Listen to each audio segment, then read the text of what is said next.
Sure, so you're thinking about getting a mudskipper and setting up an aquarium for it? Let me tell you, mudskippers are basically nature's weirdos, but in the best way.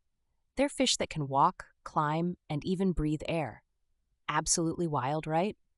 These little guys deserve an aquarium that's part jungle gym and part swamp. So let's dive into how to make that happen. First things first, mudskippers aren't just about plopping some water in a tank and calling it a day. These guys need a habitat that combines both land and water. The official term is a paludarium, which is a mix of terrestrial and aquatic environments. Think half swamp, half sandbox. Without it, they're like a fish out of water, literally. Tank size is your next big decision. You'll need at least 20 gallons for a single mudskipper, but if you're getting more than one, bump it up to 40 gallons. These fish may be small, but they're territorial divas. Without enough space, it's like watching two roommates fight over the thermostat. Not fun. Now let's talk substrate. You'll need something sandy that holds moisture, because mudskippers are happiest when they're squishing around in wet sand. Pro tip, mix play sand with a little coconut fiber to mimic a natural shoreline. It drains just enough to keep things from turning into a soggy mess. You're also going to need a strong filter, but keep this in mind, mudskippers hate strong water currents. They're all about those calm, shallow waters. Look for a filter that cycles the water gently, like a sponge filter. It keeps things clean without turning their home into a fishy whitewater rafting trip. Water parameters are crucial. These guys are brackish waterfish, so you'll need to add aquarium salt to their tank. The salinity should be around 1.5 to 1.015 specific gravity.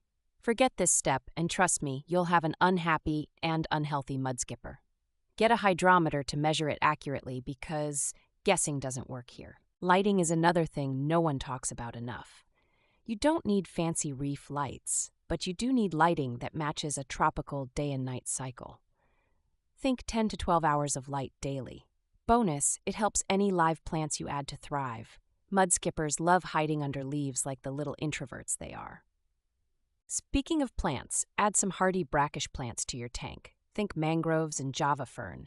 These add plenty of hiding spaces and keep the tank ecosystem feeling natural. No fake neon plastic plants, please. Class it up for your mudskipper.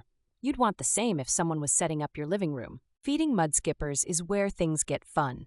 They're carnivores with hearty appetites for live or frozen foods like bloodworms, brine shrimp, and even little crickets.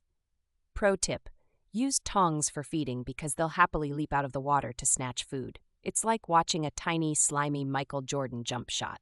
One thing people always underestimate, mudskippers are escape artists. That's right. Put a lid on that tank or you might find your mudskipper chilling on your desk. They need airflow because of their amphibious nature, so use a cover with a mesh section to balance air exchange and security. Social dynamics are tricky with these guys. If you're keeping more than one, go for the same species. Males can be territorial, so observe them closely when introducing tank mates. Keep their personalities in mind and be ready to separate them if things get spicy. Here's the sleeper pain point: maintenance. With a mix of land, water, and mud, waste builds up fast. You'll need weekly spot cleaning and regular water changes. With mudskippers, messy tanks lead to sick fish. You've got to stay on top of it. No shortcuts. So yeah, mudskipper tanks are not for everyone. They're quirky, high maintenance, but oh man, are they rewarding. Watching one climb a rock, eyeballs bulging, and then leap into the water like an amphibious daredevil? Totally worth it. These tanks are like a little slice of riverside magic right in your living room.